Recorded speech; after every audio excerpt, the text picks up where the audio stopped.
Right. The way I usually talk about my work is in chronological order. So I'll start from like some of the very early work that I started with, um, and then come up to like present date.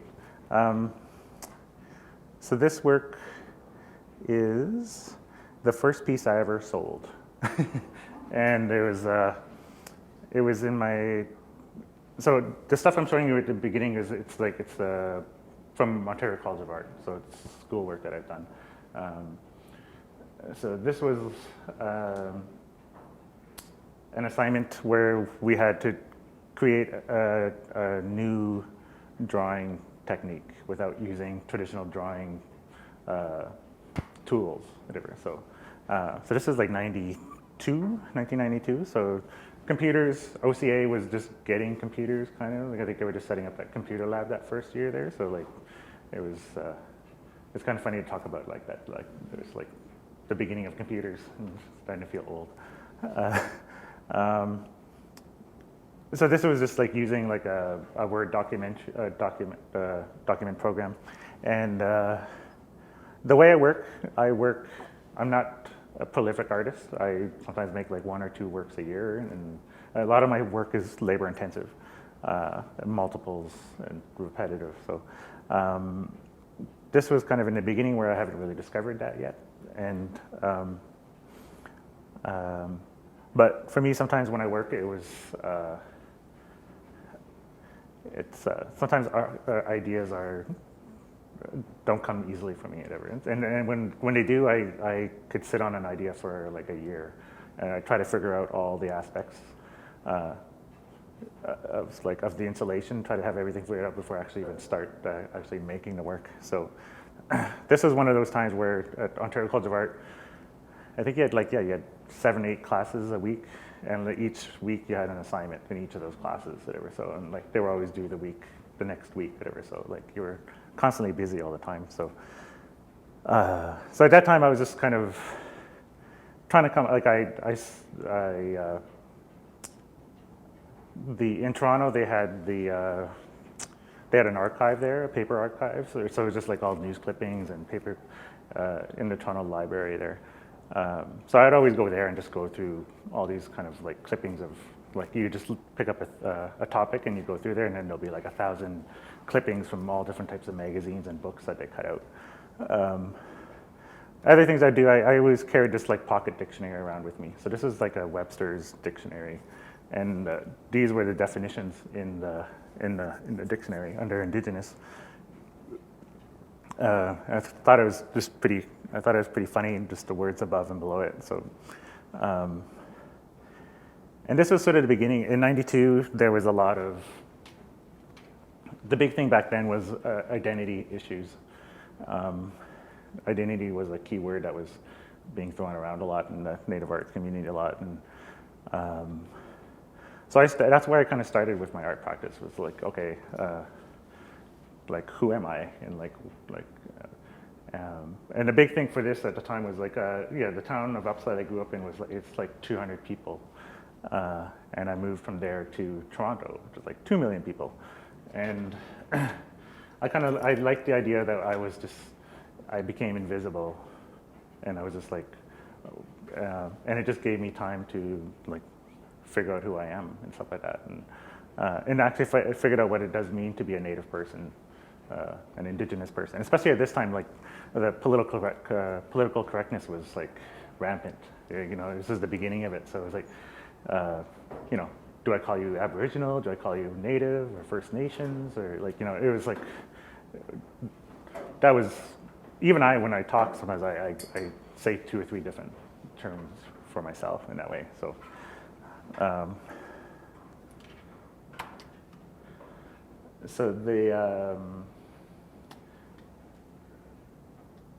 so with working with the identity issues, you know, like there was a lot of the negative stuff that was like, you know, and especially even with the instructors at Ontario College of Art at the time, like you come in, I'd bring in assignments, and then I'd have to sometimes give like a history lesson with my presentation just to explain the background. So And I kind of got frustrated with the whole stereotypical ideas of what a Native person is, and more or less more the negative ones. So and like stereotypical icons, whatever. And then, so I kind of, and I think I still continue this today, where it's like I'm kind of trying to create my own iconic objects or imagery and stuff like that. So, so I kind of started off, even though I'm from Northern Ontario, I was drawn into the whole history of the buffalo, and this was kind of the start of my obsessive compulsive art practice. So, and the other thing with the art school was that like I came in there as an illustrator and drawing, and then the great thing about Ontario College of Art was that they had all these different amazing shops. So like you could do metal, jewelry, mold making, plastics, bronze, wood shop, and stuff like that. And it was just like, I spent most of my time down there and just like playing with materials. And the materials became a big part of my art practice, where it's like I like using everyday materials and just trying to create art pieces using that stuff. So like going to Home Depot or just like construction materials, I like. You'll see a lot of pine, plywood in my work. And the other thing you kind of, well, except for the perfume bottles upstairs in the display cases, you won't really see color in my work. I use a lot of just like the materials in their natural state. I don't stain them or anything like that. Just sort of my aesthetic. I kind of like mixing objects together, juxtaposing together, and then that creates an aesthetic that I kind of like. Is that bronze? That's copper. That's a piece of copper. So it's I should tell you that too. Yeah, the size of it is probably like about 1 inch by like an inch and a quarter. So it's so that was like I made. They had a machine that you could make almost like cookie cutters out of it. So like these industrial cutters, you could make just a bending machine. So I made these little buffaloes. And that little buffalo turned into this table. So the history of the buffalo, the iconic story of that animal was like decimated. And one of the things I read, it just said I was looking for the lowest number possible, that was recorded, and then the one I found was like 600 buffalo left in all of North America. So, and I started dealing with these ideas, and I still do it now, which is quantifying these numbers, and they represent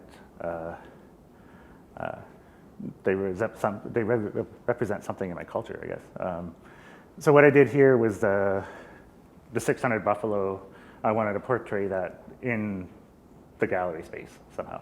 I want people to look at one thing and say, this is how many were left in all of North America. Kind of make that kind of a statement, kind of like a shock value kind of thing. So what I did was I punched out that little buffalo 600 times on 4 sheets of copper. And then in the background are those historical photographs of, I think they're from Regina, of the train yard where all the buffalo bones were stacked and put on trains, and shipped off to be turned into fertilizer or China. So just to sometimes I found out people told me that it was really hard to read the images, especially once you punched out the buffaloes on them. It kind of distorted the image. So I started presenting the images on a wall separate. And so these are the images that are on the copper table. So those were just kind of silk screened onto copper, and then I punched out all the buffaloes. So that piece was called A Table for 600. So I kind of like this idea of the table kind of looks like a coffee table, but it also kind of reads as an animal trough. So I kind of saw it as a place where humans and animals could meet and talk about history and like, you know, about their relationship. So still going along with the buffalo, another one of these little stories that I read talked about a soldier off duty in the 1800s going out on a buffalo hunt and shooting 40 buffalo standing in one spot, and him bragging about it, like this was like his feat of accomplishment. So, and all he did was like he cut the tongues out of the buffalo and brought them back. And it kind of reads like the tongues were brought back to the post, which is the title of the piece, and leaving the rest of the buffalo behind. But he had 40 tongues to prove that he killed 40 buffalo. So the same thing again, where I wanted to show these 40 buffalo in a contained space, which is the gallery. And I kind of like playing on words of like the idea of the post, whereas like the post was a fort system that, like, you know, the country was kind of founded on.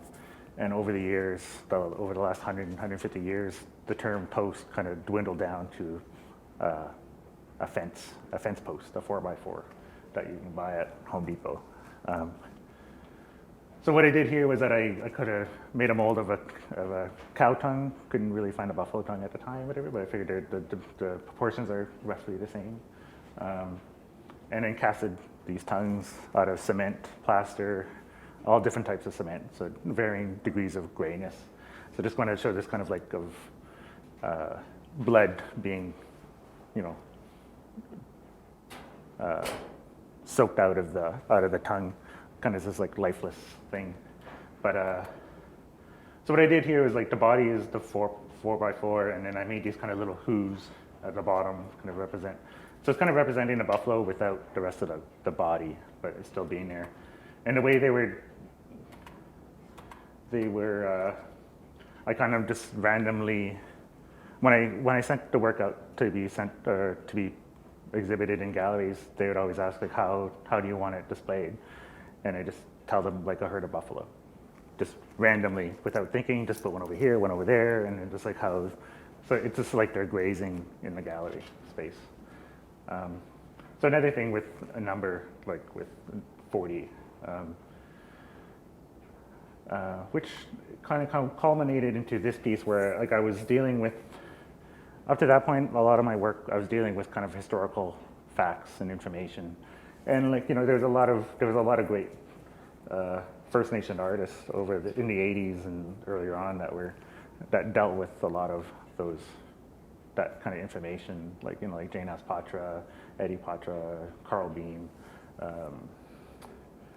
to name a few. And I just thought like, okay, well, like, you know, I could keep going on that tangent, but then I said, okay, well, I kind of want to deal with maybe things specific to my lifetime and not necessarily dealing with things that, even though, you know, those kind of histories continue, but I was trying to make a personal focus on my lifetime period. So continuing with this idea of quantification, this idea of numbers, and I used to get pissed off all the time as a kid and a teenager, and like you get these little Stats Canada little booklets in the mail, and it talks about like you know, like your the average lifespan of a Canadian and all that kind of stuff, and like, you know,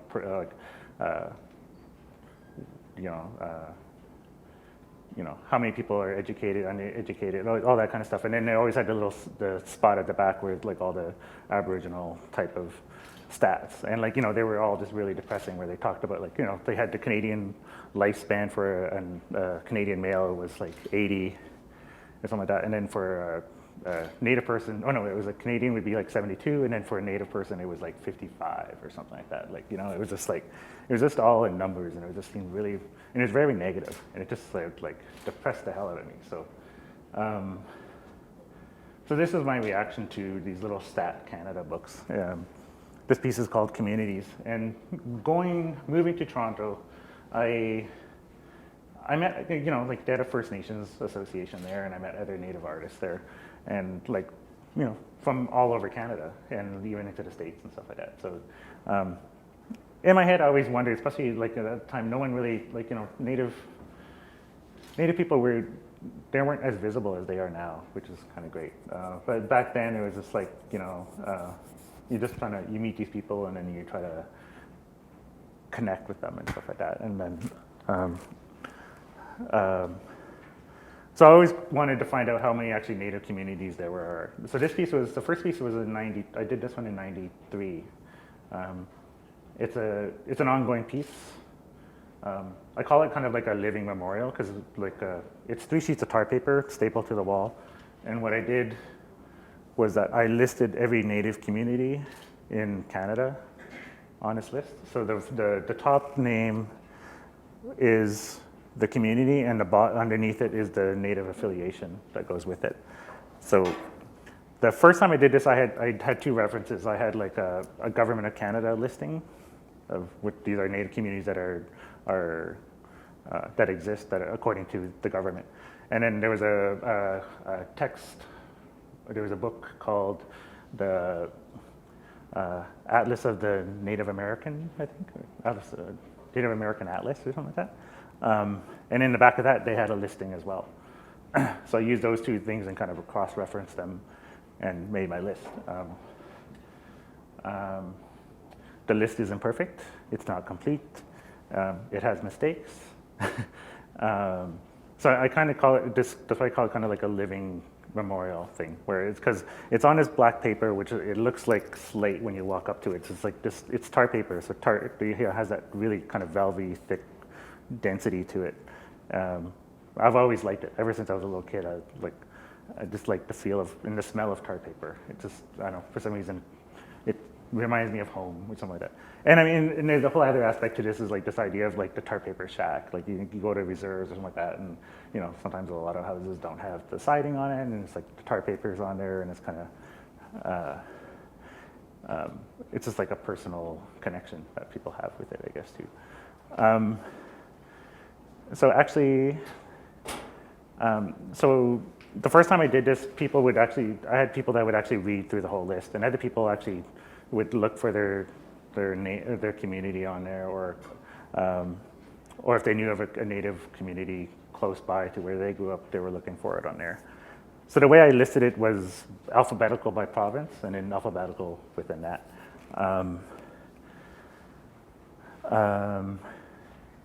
So it's just using like a white marker and handwriting everything out. I think the first time it took me like about 12 hours to write out the list. So the other part of this idea I had, because once I did the first list, people would tell me, oh, you forgot this community, or people would tell me I forgot communities. And actually even between so every 10 years, I make a new list. So actually I'll be doing one this year again. This will be my 3rd one that I'll be making. The interesting thing I found between the first and the second list was, well, in the first list I didn't include the Inuit communities, and then in the second list I included them. And then actually a friend of mine who's from Labrador mentioned on my second list that I didn't include, which was just by accident. I didn't include the communities from Labrador on my list. So they'll be going in the 3rd list. But the interesting too, between the first and second list, that none of it was created another province or territory. And the other thing was that a lot of native communities between the first and second took back the name of their community. Either it was like they put it back into the original language, or used the original name of their community, or actually added First Nations of, or onto their list or whatever sort of thing. So there seemed to be this empowerment of renaming their community between 92 and 2002. So I'm kind of curious as well what happened with the 3rd list. But and you also see, when I'm writing it, I noticed in certain places where native communities actually split and became 2 different reserves, just from reading the list, which was actually kind of interesting.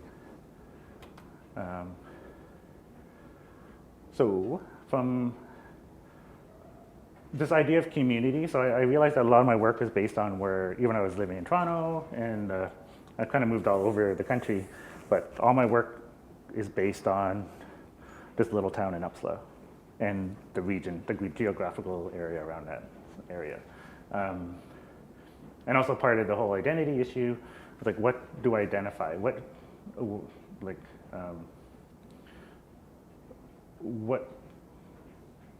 created my identity? And a part of it was like the house that I grew up in. I grew up in a typical native reserve house, but didn't actually live on the reserve. My father wanted to own land, so he spent years saving up money and actually bought a plot of land in Uppsala, which is back in the day it was a train stop, and then now it's like a truck stop, community, lumber mill, and it's a mixture of like native, Finnish, French, like non-native people, and it's just, but my dad's reserve is Lac-de-Molac, which is like 20 minutes drive off the highway on the lake there. So, but the house he built was actually just like a house that was on any kind of typical reserve. So, and when I was a child, I did find a blueprint in the basement. I was at a friend's place and I was going through the Archivist magazine. I was flipping through one. He had a whole stack of them there, and there was a article on reserve housing from I don't know what year it was, whatever. And I just flipped it open, and there was this blueprint there. So like I sort of asked him to borrow it, and I kind of just like got it photocopied and blew it up and stuff like that. And actually, I did the reverse process where I actually took the little clipping and turned it into a blueprint, and I would sort of use that in some installations. So this is the house that my father built when just sort of shortly after it was complete. You can still sort of see the stickers on the windows and stuff, and it's still there. So I started wanting to make work about this house because like I come from I have 7 siblings, and like it's a 2-bedroom house, so not necessarily all of us were there all at the same time, but like at least 5 of us were there growing up in this house.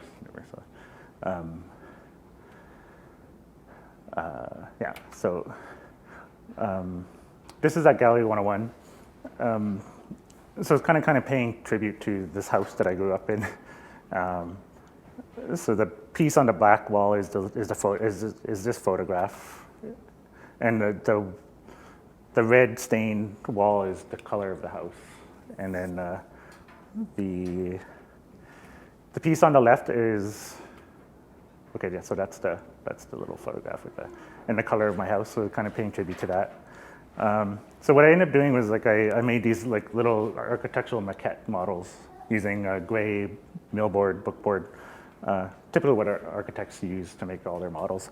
So I kind of like this idea of like, and like usually model making is you're conveying this thing of beauty in this like in the perfect ideal house, and like that's what this house is. Even though it was, and it's hardly the most perfect house, but like the thing when I made them was that even when I was making it in my studio, I had janitors coming by, and like they would look in, and it's like, hey, that's my house, and it'd be like, and then it's like, oh, where did you grow up? And it's like, oh, I grew up in a lumber mill in northern BC. And it's like, oh, okay. And then somebody would come by, and it's like, that's my house too. And it's like, I was just in a mill up in northern, or like a mine up in northern Ontario somewhere or whatever. So it's like, well, it's a reserve house, and I got this little black photo to prove it.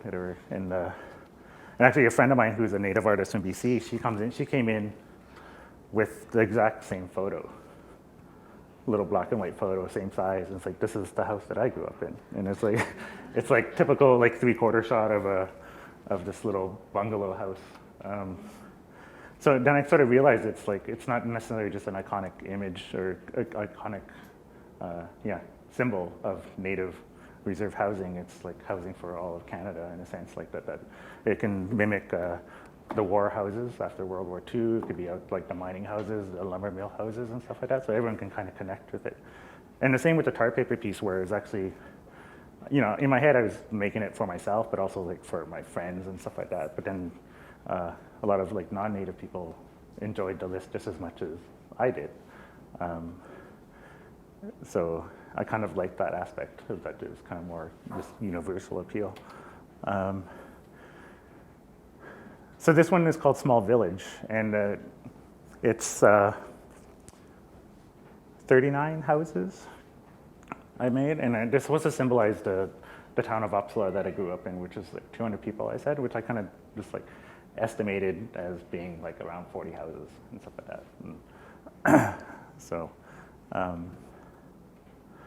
and I put them on shelves and kind of rows, and it kind of speaks to the whole government instituted program of like moving Native people into these communities and putting into these houses.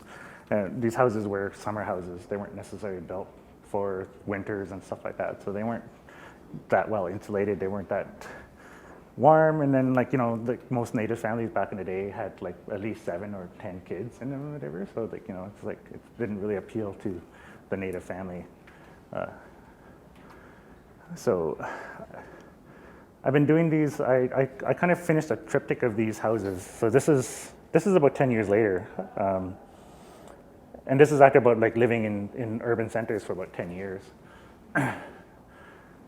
So I did this show, and then I made another piece, and then so I kind of wanted to turn my native house, Indian house, into like a condo. This idea of living off the ground, like like I've living up in the space, whatever, sort of into the air, like 10 floors off the ground or something like that. So.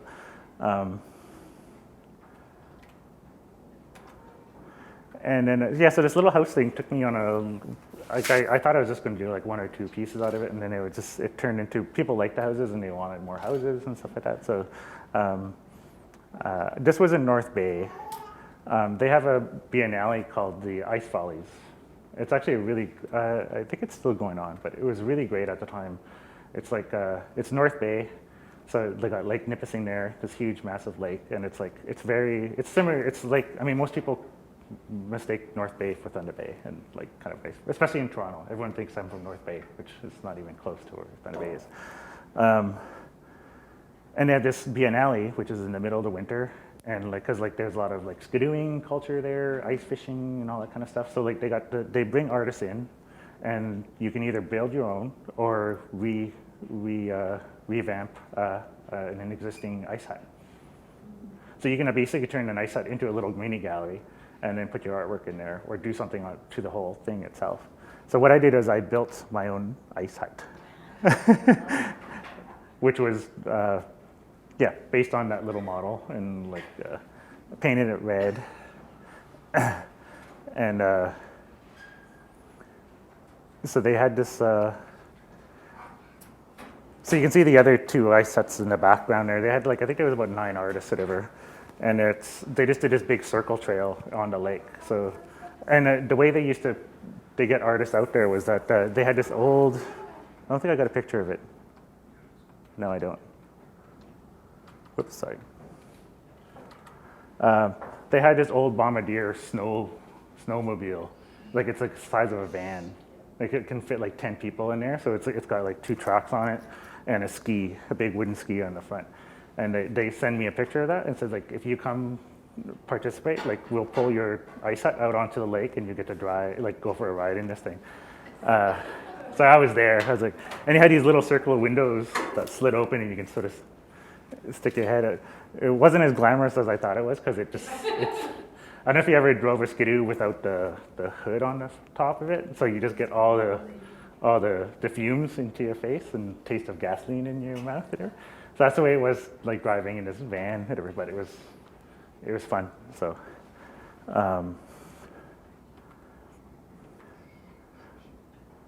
so I guess apparently one of the photographer who took this, like I ended up donating the ice hut to, like if someone wanted it, and then I guess her kid was sick as a 1-year-old, and was just, I think had a bout of cancer and got over it. And so she said she'll take it for her son, and they'll put it up in their yard. And then I guess apparently there's a big windstorm one year in the winter, and my ice hut rolled across the lake. And then they went and got it, and there was like no damage to it or whatever. So it was just like, so they said it was well built for that reason. So because they thought it was just going to get destroyed or something like that, but it was still intact. So this is the 3rd installment of the house piece.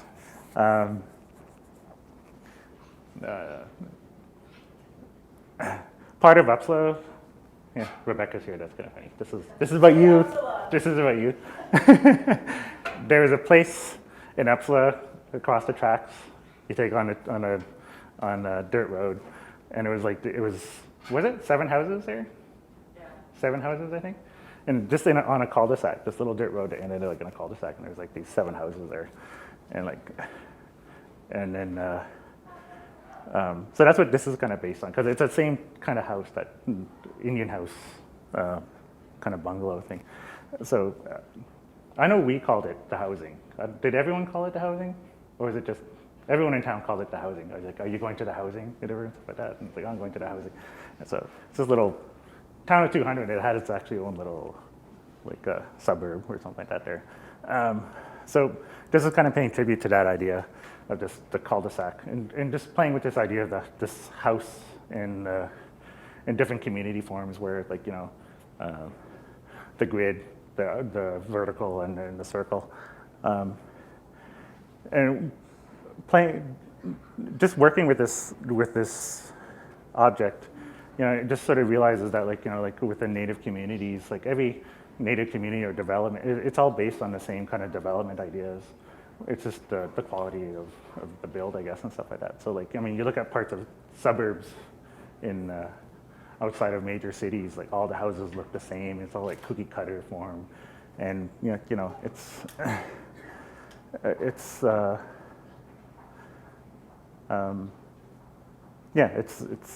aesthetic, I guess. So there's the blueprint again. I just put it under frame.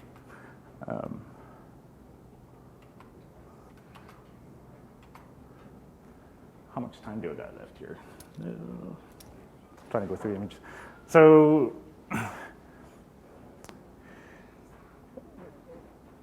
this is called Beavers, and it's a same thing again, where I just like not running out of ideas and stuff like that. And this is when I was in Victoria, BC, and then living like.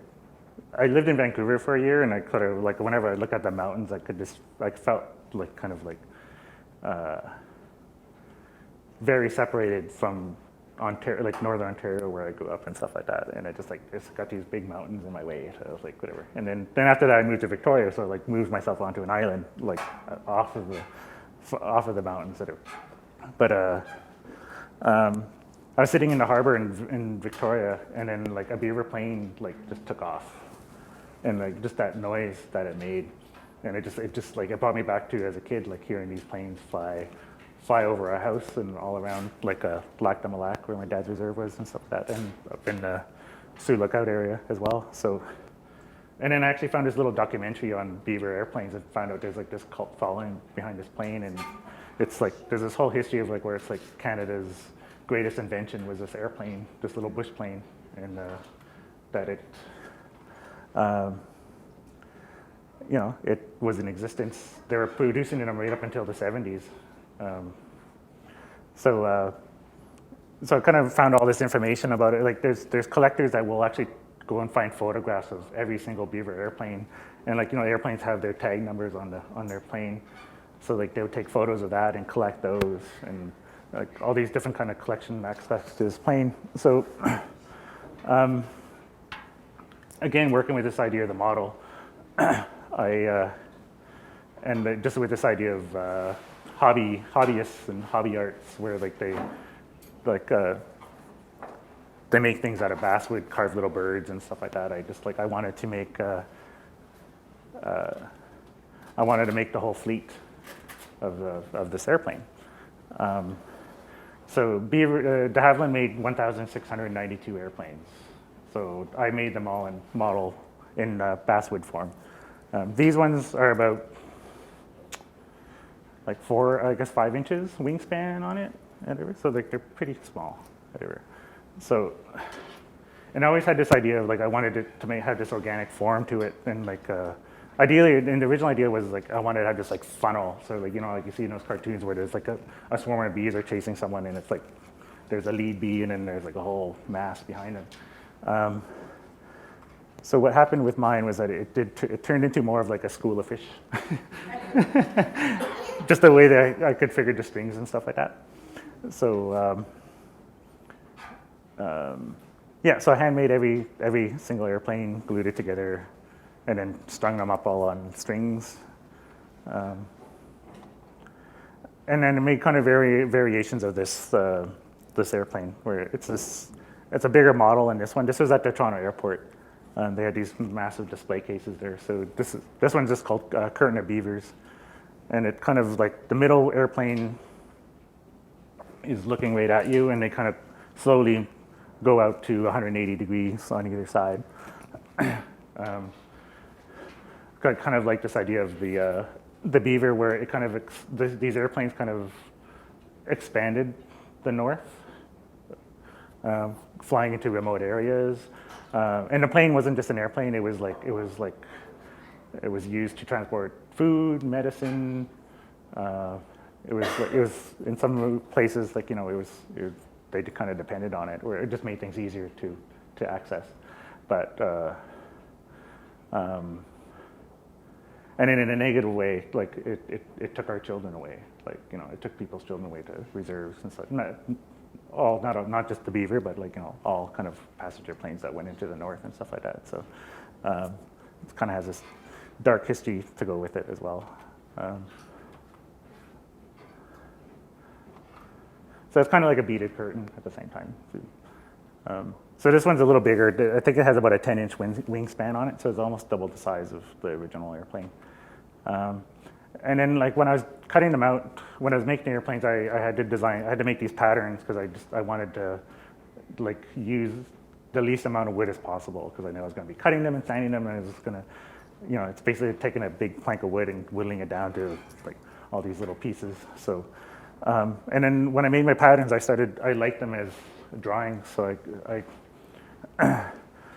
so kind of those are the pontoons, and then the body of the airplane. Yeah, so those are the pontoons. That's the body. That's the fin, I guess. So that's part of them. So I just like them like as design elements and stuff like that. So, and then if I wasn't crazy enough, like after constructing the first 1,692, I made it again. So, and the same thing where I was just kind of inspired while I was making the first piece, because the way I made the first one was like I had everything in bags of 100. So to have all the 100 wings over there, all the 100 bodies over, in bags over there, and I would just move bags around my studio to like where, okay, I'm finished sanding those, so I'll move them over there, and then after a while I kind of dumped them on the table, and then I kind of liked these piles of airplanes and stuff like that, and the thing about the Beaver was that it's like it's such a well-built plane that people actually go to because they were used like in the Korean War, the Vietnam War, they were used in Africa, all over the world they were used in military part too, and not just like for flying up into remote areas in Canada and stuff like that. But people actually go into jungles and find these airplanes and drag them out and rebuild them. Like that's how good of a plane it is. So, so kind of just this idea of the pile. You'll see in my work it's very minimal, and it kind of has this modern aesthetic. So I was kind of sometimes like, okay, I want to make my pile or something, and it's like part of me to come up with ideas is just like this kind of a modern aesthetics that I want to try to accomplish at some point in my lifetime. So this one's called Lodge. It's kind of a play on words because it's the Beaver airplane, and kind of just trying to make it like a Beaver Lodge, and this has to do with the ideas of water and resources. And I kind of sort of see the Beaver as because it's a plane that you don't need to build a runway for or anything, that it kind of lands on water. So it's kind of questioning also like the carbon footprint of this airplane, like how it's because it speaks to those ideas too. So this is a piece I did in 2008, and this one, it's called Cell. So in this piece, this is at the Ottawa, or Carleton Art Gallery in Ottawa.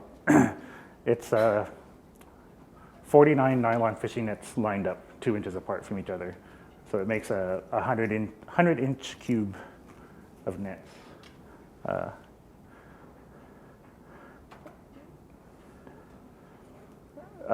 So yeah, basically just like growing up in Uppsala, Lactamalak area.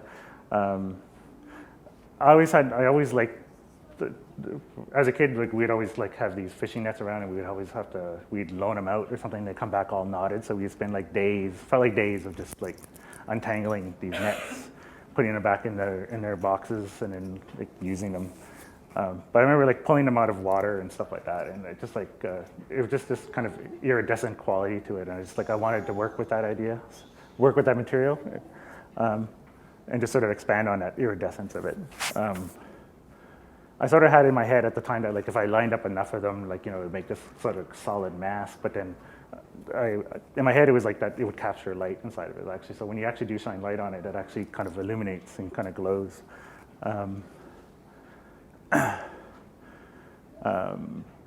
So yeah, because my premise for it was just like I wanted, like, how would a fish like see like a net underwater, like, you know, or if you're swimming underwater and there was like, you know, what would it look like under? It's like, and I sort of saw like, and I like the idea of turning the gallery space into like a body of water, and like that, like, because you know, being underwater, then you're going to see the sun shining through the water, and you're going to see how the rays kind of deflect a little bit.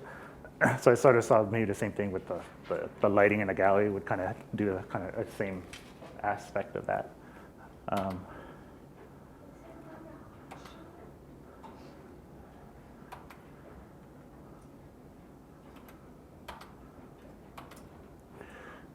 So yeah, I guess these last two works, the piece that's downstairs is another net piece where like in this one, the experience was to walk around it, and then like the one that's downstairs, you can actually walk inside of it. So it's kind of trying to have this like feeling of containment, whether if you feel claustrophobic or if you feel like I don't know, just I don't know, like in a body of water or something like that. The other piece, this is an older piece which I'm kind of revisiting again, and it's the piece that's up in the anthropology vitrines up on the 4th floor. I got one case up there. How much time do I got? Okay. Okay. Yeah, I think I'm almost near the end here too. So these are perfume. This is my first attempt at making perfume bottles, and so these are actually casted out of epoxy, and they're actually beaver casters. So it's like the sweat gland of a beaver, and there's a little write-up on the vitrine upstairs, but I'll just kind of tell the story again too, where it's like coming from a hunting or fishing, trapping, hunting family background. My dad would like trap beavers and stuff like that, and we'd send the pelts in, get money for them. But my mom would always go and like cut these little, like, I always thought as a kid, I always thought they were the testicles of the beaver, and like she'd cut them out and then hang them up in the basement. So they were sort of like. And I found out like years later that they were actually like, I guess, like the sweat glands or the anal glands of the beaver, not the testicles. And then like she would dry them out, and then she would send them in with the beaver pelts, and then like, you know, she would get like $10, $20 a piece for them and stuff like that. And so as a 5-year-old kid, I asked her like, why do you do this? And then she's like, well, they make perfume out of them. And I was like, oh, okay. It's like,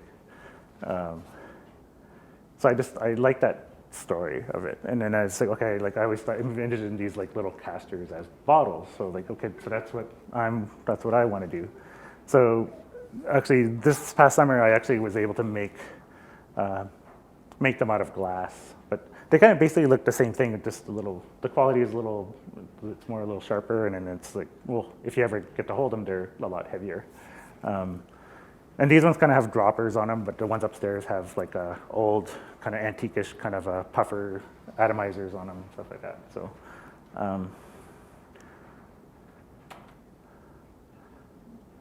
so they're just like two different types of casters that are just kind of just plopped them down and made molds of them and casted them.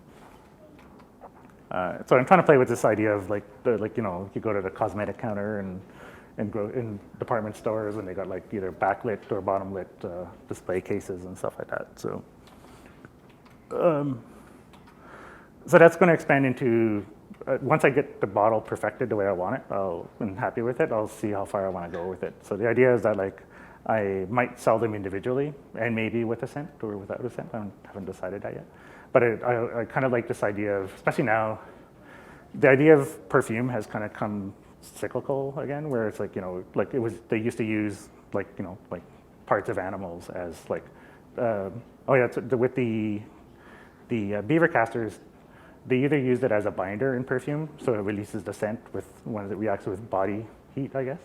And the other one was that they actually used it as a scent in like men's cologne, like a musk or something like that. But then like, in the 80s, 90s, like you didn't want to use those anymore, like we can make synthetics.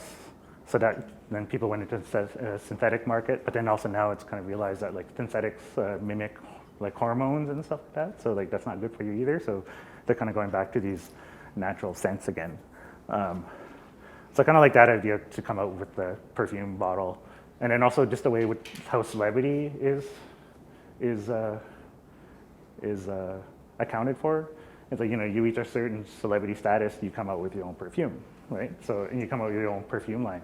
So at some point, maybe I might come out with my own perfume line. Are you a celebrity? Not saying I'm a celebrity or anything, but it's just like, but like then it can incorporate like commercials, like using video or like photography. So I have these kind of billboards or something like that.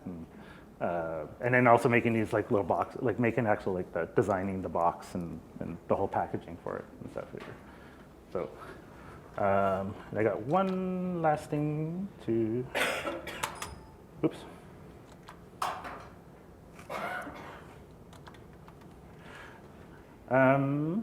This is a video I did years ago, but it's actually, I always kind of like to finish off my presentations with this video.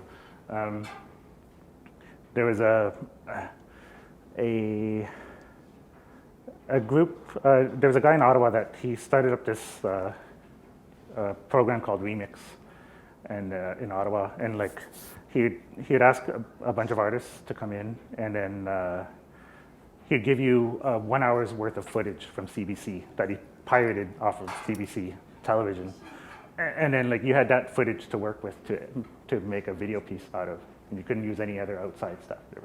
So the first year he did it, he used the national program, whatever. So, and then the next year he asked me to be part of it, and then it was the last period of the Calgary versus was it the Stanley Cup Finals when Calgary was in the finals. I'm trying to remember who the other team was. From like Miami or Florida or something like that. So I had to work with that, and he was so proud. Like Ryan was the guy. His name was Ryan. He was so proud that because the year that we did, the first year we did it with the national, everything was like pirated off with a VCR tape. So by the time we actually like everyone, the artists got through their videos and stuff like that, like you were on 5th generation video. So and we had a viewing night, and like like 100 people show up, and you watch all these videos, and it was actually a really good time. But like the quality of the video was just like horrendous, whatever. But it was like, but people got the point. But so like the year that I did it, he actually had a digital satellite. So he's like, I got digital, like everything's digital. It's gonna be really good quality. And as soon as he said that, I just like clicked off in my head, like, okay, I know what I'm gonna do. And like, so what I did is, growing up in Northern Ontario, like you don't usually get the best TV reception, especially like when you have to use antenna. So this is how I saw hockey games as a kid. Better work.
it was funny trying to create analog distortion using digital settings, whatever. So we're trying to do like, the V hold on a TV. I was trying to get the thing spinning around, but it was kind of hard.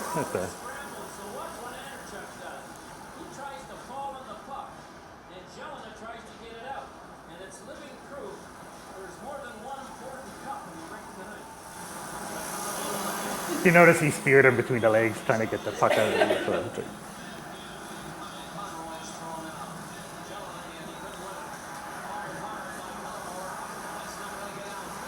I think I was about 16 years old when I finally went to a friend's place that had cable, and I didn't realize you could actually see the puck on the ice. It's like that was the first time I saw a puck on TV today. So it's like,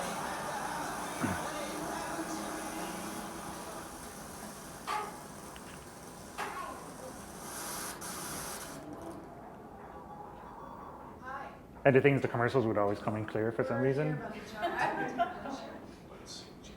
The game would, yeah. You could watch the commercials like fine, but as soon as the game came on, it was just like